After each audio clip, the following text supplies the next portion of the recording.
5 years would have opportunity to reconsider this decision. So if Bev Shipley's support is secured, a meeting would be secured as well with with Bell Canada executives and/or Industry Canada, where formal requests will be made face-to-face to halt progress on the proposed project for the next 5 years.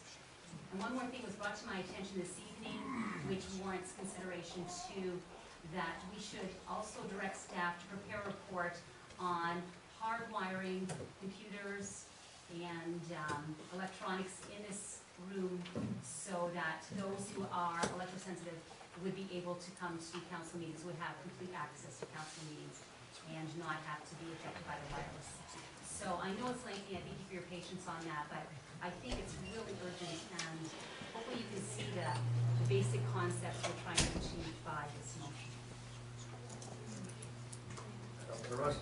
Mr. Mayor, as I said, I think we could divide it into 2 parts. The most important part is saying to our MP, Mr. Bev Shipley, right now, that there are parts of this country, Western Canada, there's been a few examples lately in Barrie, where towers, because of citizens doing what they did in our case, and the council giving motions of non-concurrence, Bell, TELUS, depending on his provider, Rogers Shaw, they have said, okay, no, we'll step back from it. And in this case, Sean Galbraith, who in our province represents, I think, every company, he has generally speaking,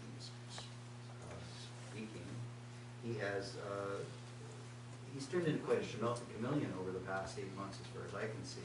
In each case, he's sort of moved ahead of us whenever he could. In this case was the first one that was brought to our attention in Port Franks, and now it looks like, even though we did do the work on Port Franks, and we did it very politely through Bev and everything, basically they didn't bother to communicate back to us after that motion of non-concurrence. If we had Carol here today, she could testify to that fact.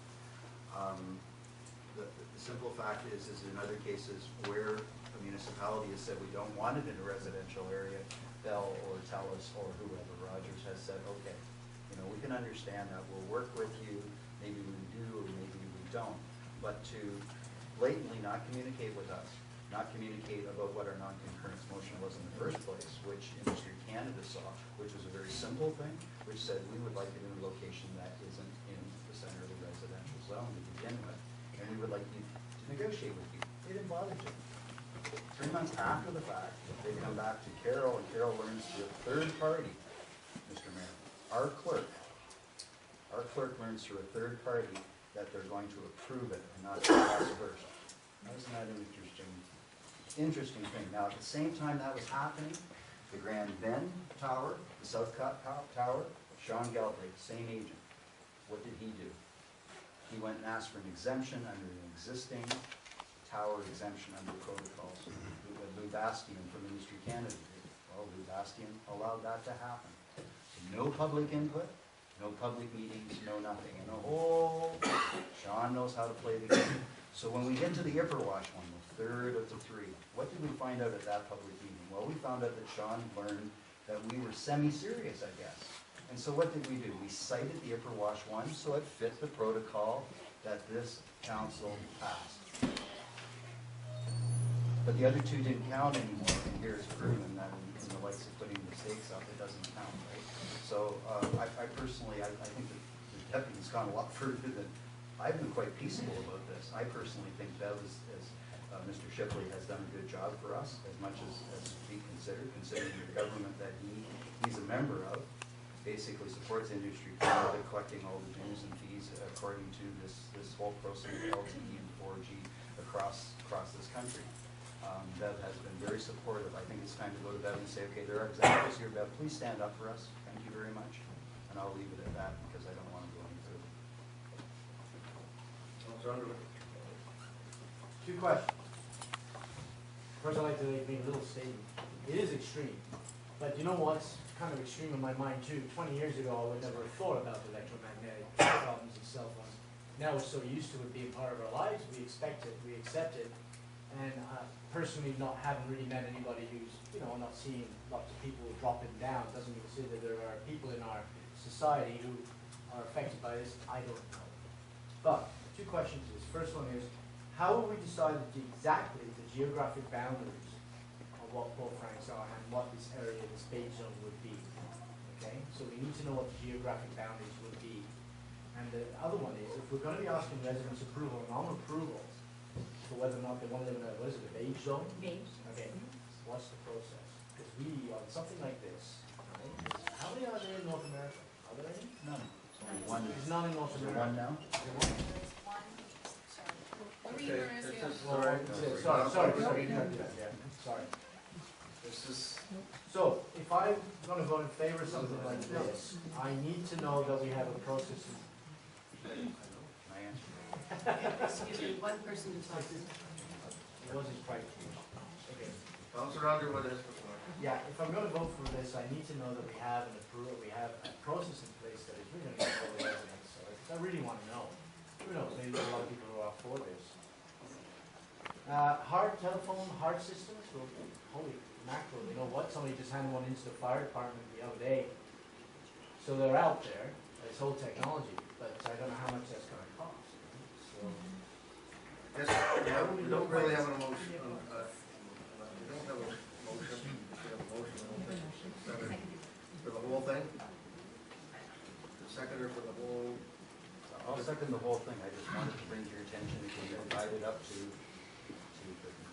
in the midst of this, we need a motion to go past 10 o'clock. Councillor Scott, all in favor of that motion? No, I did a procedure thing wrong, we had two motions on the floor. What, sorry about that? We had to do this other one. So the motion was that it's, that the deputy mayor has read. Any other questions on that? Councillor Scott? I'm all in favor of sending Bev a letter. I think that, another one, but a firm one that says, hey, what's going on, you know?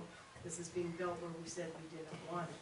All those other things on there, I'm with Councillor Underwood in the respect that I'd like to know that there's a process that we can follow to do some of this stuff.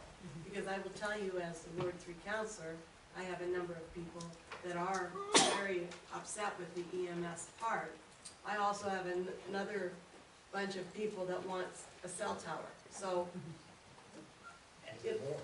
it's what's out there, it's what people live with. I don't have a cell phone. But, I mean, I think we need to send that letter. I just don't know if that's an awful large motion to vote on. That's a lot of different issues in something that is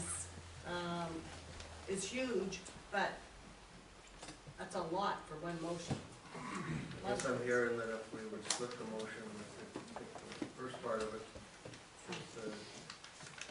willing to take the first part of it, where we sent the letter to the, I'm fine with dealing with them individually, that's fine. okay, no problem. okay with the mover and seconder, questions on that?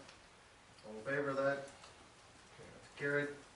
Second part of the motion is Emergency services, asking for a report. this report. We're asking for staff to do a report on hard wiring, and we're asking for a mail out to all the residents of Fort Franks, whether they want cell service or whether they don't, No, Whether they that's want not accurate. It's whether they want a beige zone. a beige zone, that's right. So we're You have to going to explain what the maintain beige current zone is. levels, that's true. And that's more, Well, we have to define that, that's part of the report, I think we define.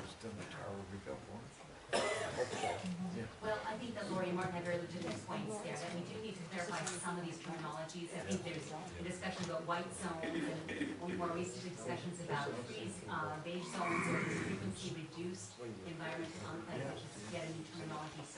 So if we could have staff help us define those and also help us to identify what part of this bio-initiative report or other research could be included to give people an understanding why we're even doing this, like why are we making the effort?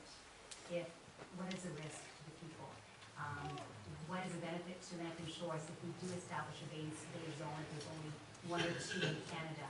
But the growing number of those with electromagnetic sensitivities is becoming a major issue too. So we might become quite an economic development prospect for Lantern Shores. And people find that they can come here to find a refuge from their sensitivities because it is a major issue for some.